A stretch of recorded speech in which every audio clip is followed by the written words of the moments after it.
Germany, 1940s. An 8-year-old boy named Bruno runs through the city with his friends, imitating an airplane. Running through one of Berlin's neighborhoods, we see another raid by German soldiers on the Jewish community. But the boy does not pay attention to it, as it has become an everyday routine for him. Meanwhile, in his house, preparations are in full swing for the reception of guests at the banquet. When he arrives home, the boy asks his sister Gretel and his mother Elsa what is going on. His mother explains that his father has been promoted and they have decided to celebrate it. The boy's father, Ralph, also informs his son that he is being transferred and they will need to move out of Berlin.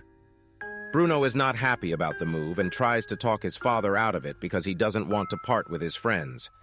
But Ralph explains that he is a soldier and it is his duty to be where he is needed most for his country. In the evening, dressed-up Bruno and Gretel go down to the hall to meet their guests. They are greeted by their grandparents.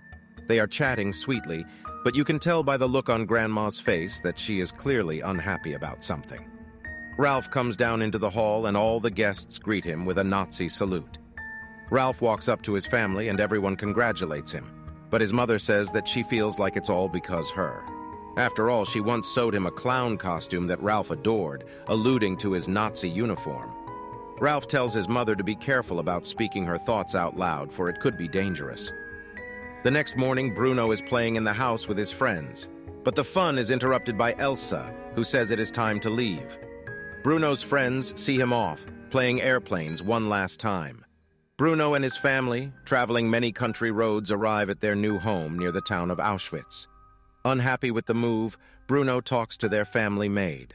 Looking around his new room, he notices houses standing nearby. Bruno goes down to his mother and asks permission to play with the children on the farm. His mother lets Bruno go play, but he says not now. He needs to sort things out first, as the people on the farm are kind of strange. Their conversation is interrupted by a sickly-looking man named Paul, asking where to put the vegetables he has brought.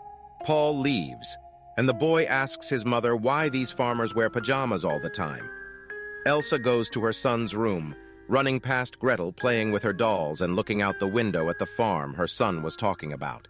Ralph beckons his son over and introduces him to Lieutenant Kettler, then invites his son into his office. Bruno asks his father who the farmers in pajamas are. The father, trying to explain to his son, says that these farmers are not people like us. They are different. They work there for the good of the German nation. The perplexed Bruno asks once again if he can play with the children from there, but this time the mother forbids her son. 2 weeks later, he tries to kill the boredom and plays checkers with himself, occasionally glancing at the boarded-up window. Maria comes to his room and, seeing his depressed mood, suggests that he go out. Taking Maria's advice, Bruno is playing airplane in the yard when he suddenly notices a door leading to the backyard. Bruno tries to explore his new territory but is spotted by his mother. Elsa forbids him to play in the backyard and tells him to go to his room. During a family dinner, his father asks the boy what he did today. Bruno replies that he did nothing and that he misses his friends and even school. Ralph informs him that he won't have to be bored anymore because he has hired a tutor who will come twice a week. A little later, Bruno is sitting near a tree and bored. He approaches Lieutenant Kettler and asks him to find him a truck tire to make a swing. The lieutenant replies that it can be arranged and in a loud, orderly tone tells Paul to go with Bruno to the backyard and find him a tire. As Paul searches for the tire, Bruno notices a window leading outside the property.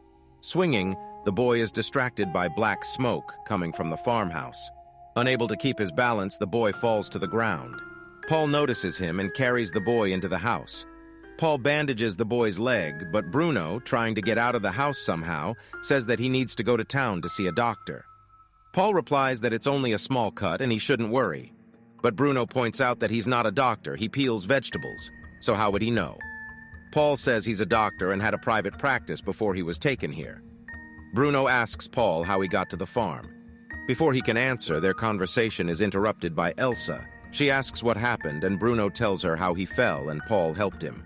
The mother tells the boy to go to his room, and she herself, in contrast to the widespread inhumanity of Germans to Jews, thanks Paul. A few days later, a tutor comes to visit the children and asks them if they know what is happening in the world now. Gretel replies that she reads the newspapers regularly, and her father keeps her informed. The tutor then asks Bruno if he reads. The boy replies that he likes books about adventure.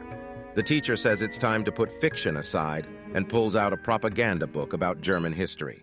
The next day, Bruno sits on the swing and reads the book the tutor gave him.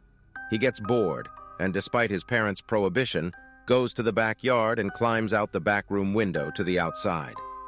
Inspired by his long-awaited freedom, he sets out to explore the surrounding area and comes to a barbed wire fence. Behind this fence, he notices a boy in a striped uniform sitting behind it. Trying to make an acquaintance, Bruno introduces himself and says that he is exploring, then asks the boy what he is doing. The boy replies that his name is Shmuel, and they are building a barracks.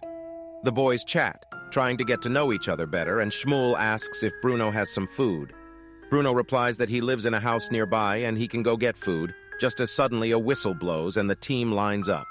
Shmuel says he has to run and leaves. The next day, Bruno looks for his ball and goes to the basement, where he discovers a whole mountain of Gretel dolls. He runs to her and sees his sister hanging propaganda posters. Gretel says that playing dolls is silly when soldiers are risking their lives for Germany.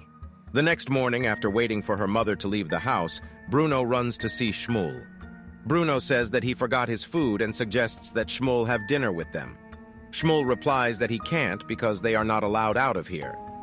Bruno asks why they are not being let out, to which Shmuel replies that he is Jewish. That same evening, Shmuel and Gretel are sitting at lesson. Gretel reads a passage from a book that says that Jews have exsanguinated the German nation for thousands of years. Bruno interrupts the reading and asks if all Jews are bad. The teacher replies that if Bruno finds even one good Jew, he is the best explorer in the world. The next day, Bruno steals food from the kitchen and hides it in his briefcase. The mother asks what the boy has in his briefcase, and Bruno replies that it contains the textbooks the tutor gave them. The mother asks to see what they are reading, but the boy says that he lied and there are his books about pirates. The relieved mother kisses her son and lets him go. Bruno comes to Shmuel again and gives him food. Shmuel eagerly eats everything that is brought to him, picking up all the crumbs.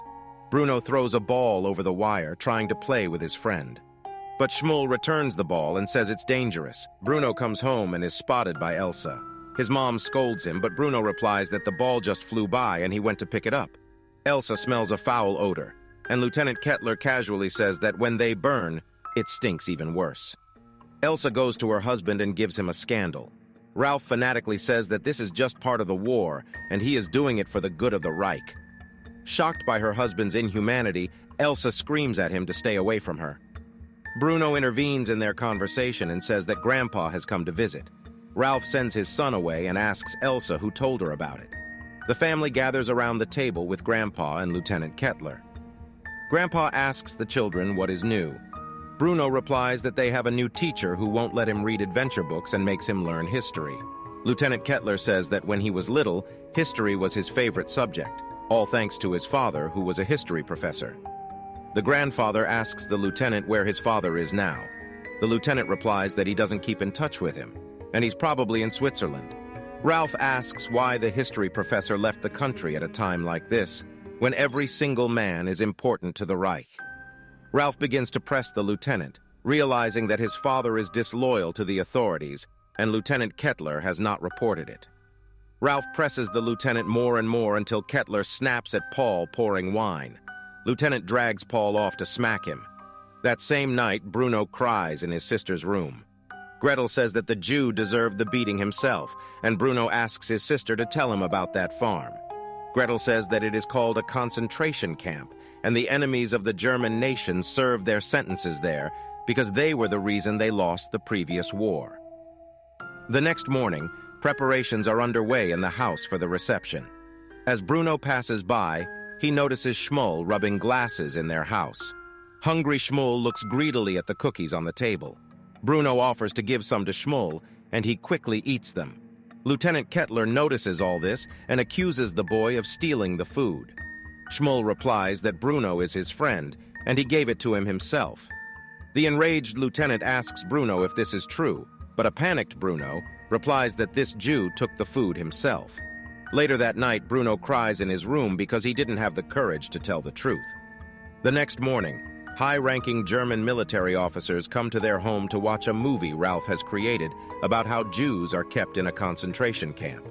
The propaganda movie tells of the beautiful everyday life of the Jews in the camp. They have there a sports field, cafes, and even concerts. Bruno watches all this and then hugs his father, reassured that this place is not bad at all. A little later, Bruno meets Lieutenant Kettler in the hallway. The lieutenant says goodbye to the boy and tells him that he is being transferred to the front. Bruno runs every day to their meeting place with Shmuel, but each time he doesn't meet him there. About a week later, but still meets Shmuel. Bruno apologizes for lying about him, and the boys shake hands in a sign of reconciliation. The next day, the family is having dinner when suddenly a phone call rings and Ralph is told that there has been a bombing and his mother has been killed. The family stands at her grandmother's coffin, and Elsa notices a condolence card from the Führer. Elsa says she didn't mean it and tries to take it away, but Ralph stops her. A few days later, tired of scandals with his wife, Ralph calls the children and says they must go to their aunt's house. Bruno protests, but their father says it's already a foregone conclusion. Bruno meets with Shmuel and informs him that they are moving.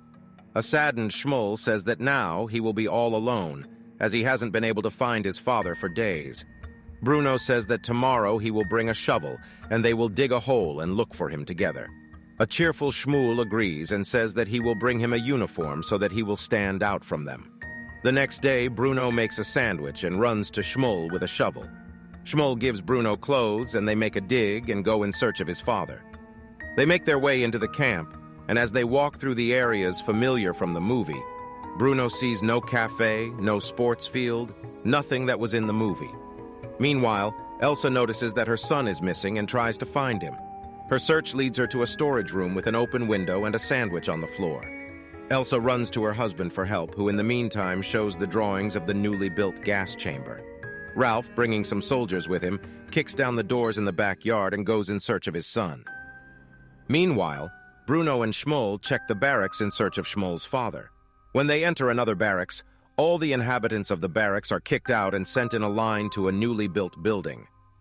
Ralph gets to the concentration camp fence and discovers a dig and his son's clothes lying nearby.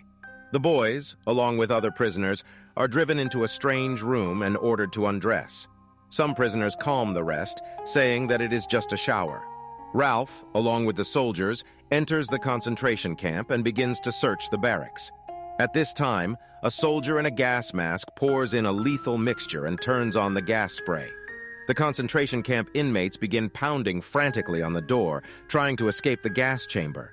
Ralph searches the last barracks from which everyone has been led to the gas chamber and realizes what has happened. The father shouts out his son's name in helplessness, but is answered only by the sepulchral silence of the gas chamber doors.